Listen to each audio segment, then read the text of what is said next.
क्या बात है बहू, आज बड़ी उदास लग रही हो। सुबह से देख रही हूँ, काम भी नहीं हुआ है, किचन ऐसे ही पसरा हुआ है। गुड़िया भी स्कूल से आ गई है, उसकी भी ड्रेस नहीं उतारी तुमने। दिनेश भी आने वाला होगा, उसके लिए भी अभी तक कुछ खाने पीने का तैयार नहीं किया है। मेरे भी पैरों पर सूजन आ रही है, मालिश के लिए तेल तैयार नहीं किया है। निधि आज सुबह से ही चिंतित हो रही थी। आज उसका मन बहुत अजीब हो रहा था। उसे एक ही चिंता खाई जा रही थी, आखिर उसका नियुक्ति पत्र अब तक उसके घर तक क्यों नहीं पहुंचा, जबकि उसकी ननद उषा का नियुक्ति पत्र 2 दिन पहले ही आ चुका था। सासू माँ के ताने सुन के उसे याद आया कि उसे एक नौकरी घर में भी करनी होती है, जिसके बदले में पगार नहीं बल्कि ताने सुनने को मिलते हैं। जब उसने देखा कि दिनेश भी कमरे में आ चुका है तो उसके लिए खाना परोस के ले गई। उसने खाने की थाली दिनेश के सामने रख दी और साइड में बैठ गई। धीरे से कहा, खाना खा लीजिए। निधि के पति दिनेश ने देखा और महसूस किया उसकी पत्नी निधि पिछले 2 दिन से बहुत परेशान दिखाई दे रही है। तो उसने पूछ दिया, क्या बात है निधि, तुम कुछ परेशान दिखाई दे रही हो, कुछ हुआ है क्या? निधि दिनेश के पास आई और बोली, घर का दिन भर काम करने के बाद रात भर जाग के मैंने अपनी परीक्षा की तैयारी की थी और मेरा पेपर भी अच्छा गया था, जबकि उषा का मेरे से बेहतर नहीं हुआ था। फिर भी उषा का नौकरी के लिए नियुक्ति पत्र कब का आ चुका है और मेरा नहीं। अगर ये शिक्षक की नौकरी हमें मिल जाती तो हमारा भविष्य सुंदर हो जाता। वैसे भी आपका काम धंधा कुछ खास नहीं, हमेशा मद्दा ही रहता है।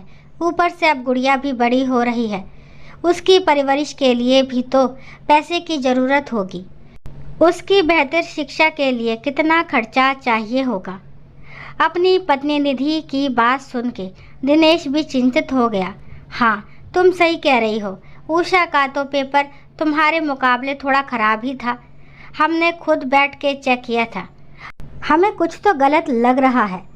कहीं ऐसा तो नहीं हमारे साथ कपट किया जा रहा हो? कैसा कपट निधि?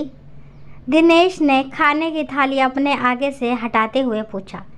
निधि एक पढ़ी लिखी और समझदार लड़की थी। उसने बात अपने मन में ही दबा ली और खुद ही तहकीकात करने का फैसला किया। उषा बड़ी खुश नज़र आ रही थी क्योंकि अगले महीने उसकी नियुक्ति हो रही थी। वो अब एक सरकारी अध्यापिका बनने जा रही थी। उसकी खुशी का ठिकाना नहीं था। उसके पैर ज़मीन पर नहीं आसमान पर थे। निधि को उषा की कामयाबी पर ईर्ष्या तो नहीं थी, पर अपनी किस्मत पर मलाल ज़रूर था। वो अंदर ही अंदर घुटन महसूस कर रही थी। करीब 6 महीने बाद दिवाली के त्यौहार की सफाई चल रही थी। निधि खुद सारे घर की साफ सफाई और रंगाई पुताई का जिम्मा ले रही थी। सफाई के दौरान उसकी नज़र स्टोर रूम में पड़े कबाड़ पर गई। उस कबाड़ में उसे एक लिफाफा मिला जिसके ऊपर उसी का नाम पड़ा हुआ था। उत्सुकता बस उसने जल्दी से उस लिफाफे को खोला और जो देखा उसे देख के उसके होश उड़ गए, मानो उसके पैरों के नीचे की ज़मीन ही खिसक गई हो। वो अपना सर पकड़ के अपने घुटनों के बल बैठ गई। वो अपने आंसू नहीं रोक पा रही थी। दोपहर का वक्त था। दिनेश अपनी दुकान बंद करके खाना खाने के लिए घर आया तो उसने देखा सारा सामान इधर उधर बिखरा हुआ है। तो उसने आवाज़ दी, निधि कहाँ हो? घर की क्या हालत बना रही है? खाना बना अभी तक या नहीं? खोजते खोजते दिनेश स्टोर रूम तक आ पहुंचा। उसने देखा निधि बेसुध बैठी बस अपने आंसू टपका रही है। दिनेश ने निधि को पकड़ के खड़ा किया तो निधि उसके गले लग गई और फूट फूट कर रोने लगी। क्या हुआ निधि, तुम रो क्यों रही हो? माँ ने कुछ कहा है क्या? दिनेश के बार बार पूछने पर भी निधि कोई भी उत्तर नहीं दे रही थी। जब दिनेश ने जोर देकर पूछा तो निधि ने अपने हाथ में पकड़ा हुआ लिफाफा उसकी ओर बढ़ा दिया। ये क्या है? कहते हुए दिनेश ने वो लिफाफा पकड़ा और उसके अंदर रखा वो पत्र निकाल कर पढ़ा और असमंजस से उसकी ओर देखकर बोला, ये तो नियुक्ति पत्र है तुम्हारे नाम का, यहाँ स्टोर रूम में क्या कर रहा है? निधि ने कुछ नहीं कहा, लेकिन उसकी नम आंखों ने सब कुछ बयां कर दिया। दिनेश को बहुत बुरा लगा, साथ ही उसे गुस्सा भी आया। इतनी मेहनत जो तुमने रात रात भर जाग जाग कर की थी, वो सब धूमिल हो गई। माँ कहाँ हो तुम? दिनेश डकराता हुआ बाहर निकल गया। उसकी माँ छत पर बैठी धूप ले रही थी। माँ, तुमने ये क्या किया? दिनेश ने वो नियुक्ति पत्र माँ के हाथों में थमा कर पूछा। पहले तो उसकी माँ चुप रही, लेकिन दिनेश के गुस्साते चेहरे को देखकर उन्होंने कहा, ये सब हमने तुम्हारी बहन उषा के बेहतर भविष्य के लिए किया था। पर माँ, वो कैसे? तुम्हारे बाबूजी की तबीयत खराब रहती है और हमारी भी। हम घर से किसी एक को ही दूर भेज सकते हैं, या तो उषा को या फिर बहू को। उषा की अभी शादी नहीं हुई थी।